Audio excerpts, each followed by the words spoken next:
Encounter is underway between police and Maoists in the forests of Hidur in Chhattisgarh. Soldiers are facing off against Maoists at the moment. According to IG Bastar P. Sundaraj, one constable Ramesh Kureti has lost his life after being shot. Meanwhile, one terrorist has been gunned down and one AK-47 has been recovered. Additionally, a search operation is going on around the encounter site as well. Chhattisgarh police have in fact spoken to the media about the encounter.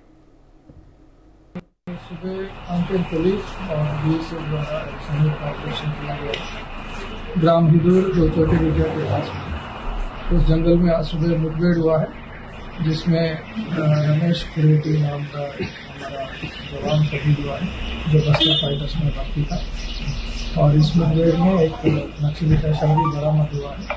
अभी पहचान नहीं हो पाया है, लेकिन उनके साथ एक AK-47 भी बरामद हुआ है। आसपास के क्षेत्रों में बीएसएफ और डीआरजी की जवानों द्वारा सर्च जारी है। इस मुठभेड़ में कम से कम 2 और नक्सली की मारे जाने की संभावना है, क्योंकि पार्टी द्वारा देखा गया है उनकी बॉडी से ले जाकर, और लेकिन अभी हम पुष्टि नहीं करते। Chhattisgarh Chief Minister Vishnudev Sahai has also spoken about this encounter.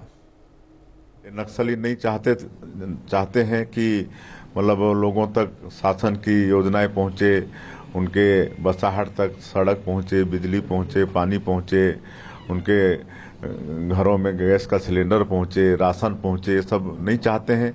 इसलिए ये सब विरोध का काम करते हैं, लेकिन सरकार मजबूती के साथ लड़ाई लड़ेगी और अंत एक दिन नक्सलवाद का खात्मा करके रहेंगे। Deepak Vishwakarma is joining us for more details on this story. Deepak, the Chief Minister of Chhattisgarh also speaking now on this encounter. Is it still underway?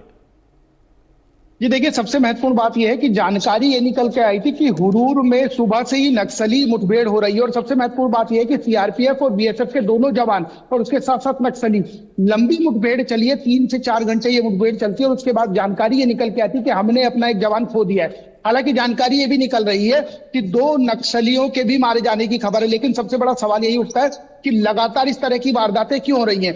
2 दिन पहले भारतीय जनता पार्टी के एक नेता की हत्या कर दी जाती है, और उसके बाद यदि बात की जाए आज एक जवान शहीद हो जाता है, तो सवाल यही खड़ा हो रहा है। जो भारतीय जनता पार्टी आज से पहले सवाल ये उठा रही थी कि हमारे नेताओं को इसलिए मारा जाता है क्योंकि टारगेट किलिंग हो रही है, कांग्रेस की सरकार है।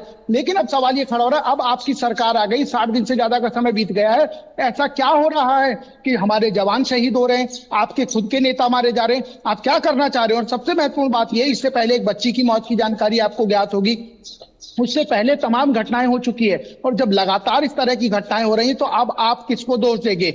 दिल्ली में पार्लियामेंट के भीतर देश के केंद्रीय गृह मंत्री अमित शाह भी इस चीज को मान चुके हैं कि लगातार वारदातें बढ़ी हैं, और छत्तीसगढ़ एकमात्र ऐसा राज्य है जो अभी भी नक्सल पीड़ित है, नक्सल प्रभावित है। अब इस तरह की वारदातें, हम एक जवान को आज खो चुके हैं, इससे पहले तमाम घटनाएं हो चुकी है, और लगातार इस तरह की चीजें देखने को मिल रही है। सबसे महत्वपूर्ण बात यह है कि ये तो हो गया बस्तर का इलाका जो नक्सल प्रभावित, नक्सल पीड़ित माना जाता है, लेकिन इसके इतर यदि आप मैदानी क्षेत्र में आएंगे, आप कवर्धा आएंगे, मोला मानकीर आएंगे, खुज्जी आएंगे, वहां पर भी इस तरह की घटनाएं देखने को मिलती है। तो सवाल अब यही खड़ा हो रहा है कि ऐसा कौन सा सिस्टम तैयार किया जा रहा है जिसमें हम अपने जवानों को खो दें, और तो और भारतीय जनता पार्टी जिसकी खुद की सरकार है उसके भी नेता मारे जा रहे हैं। तो अब ये हो क्या रहा है, सबसे बड़ा सवाल यही है।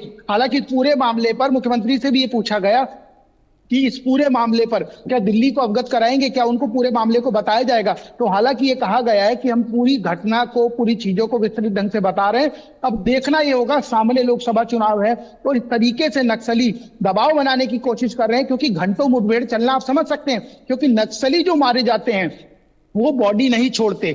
बहुत रेयर केस ऐसा होता है कि नक्सली अपने मरे हुए साथी की बॉडी छोड़ के जाते हैं, अदरवाइज नक्सली अपने साथियों की बॉडी को नहीं छोड़ते, वो बॉडी को लेके जाते हैं। आप इस पूरी घटना में AK-47 बरामद होता है, 2 नक्सलियों के मारे जाने की खबर है, ऐसा कल्याण एलासेला जो SP है कांकेर डिवीजन के, वो बता रहे हैं। लेकिन इस बीच हमने फिर अपना एक जवान खो दिया, तो समझा जा सकता है 3-3 घंटे मुठभेड़ चलना।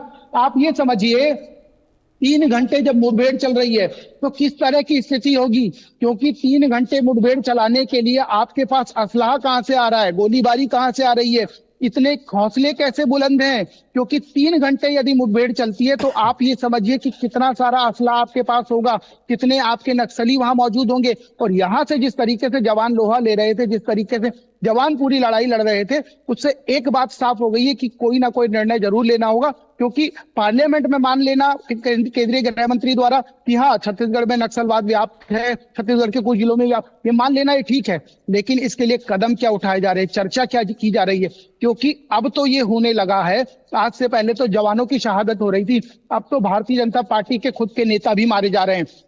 परसों की बीजापुर की घटना है जिसमें एक जिलाध्यक्ष जो थे उनको मार दिया गया धारदार हथियार से हत्या करके। आज की घटना में एक जवान शहीद हो गए, 3 दिन पहले 2 जवान शहीद हो गए, उससे पहले एक 6 माह की बच्ची को गोली लग जाती है, उसकी मौत हो जाती है, उससे पहले शहादत हो गई। तो बीते 60 दिनों में जिस तरीके से वारदातें बढ़ी हैं, उससे एक बात साफ हो गई है कि कोई ना कोई निर्णय लेना होगा, एक कठोर कदम उठाना होगा। हालांकि जिस तरीके से बयान आया है मुख्यमंत्री का, उससे एक बात साफ हो गई और ये चीज को नकारा नहीं जा सकता कि जब नक्सलियों के ऊपर हमला किया जाता है या उनकी घेराबंदी की जाती है या उनको पीछे ढकेलने का प्रयास किया जाता है, तो नक्सली अपनी आमद दर्ज कराने के लिए, अपनी मौजूदगी दर्ज कराने के लिए इस तरह की घटनाओं को अंजाम देते हैं। आईडी प्लांट कर देते हैं, कहीं ब्लास्ट कर देते हैं, कोई जो बच्चों के स्कूल होते हैं पोटा केबिन, कहीं उसमें आगजनी कर देते हैं, सड़क बन रही होती है उसकी पोकलेन को जला देते हैं, ठेकेदार को गिरफ्तार कर लेते हैं या उसको बंदी बना लेते हैं। तो इस तरह की घटनाएं और इस तरह की चीजें नक्सली लगातार करते आ रहे हैं। और सबसे महत्वपूर्ण बात ये, नक्सली इसको अब जब ये करते हैं तो वो अपनी स्वयं की उपस्थिति दर्ज कराना चाहते हैं, और यदि वो अपनी उपस्थिति दर्ज कराना चाहते हैं तो ये बताने का प्रयास करते हैं कि हम हैं। For more such videos, subscribe to the NewsX YouTube channel, hit the bell icon.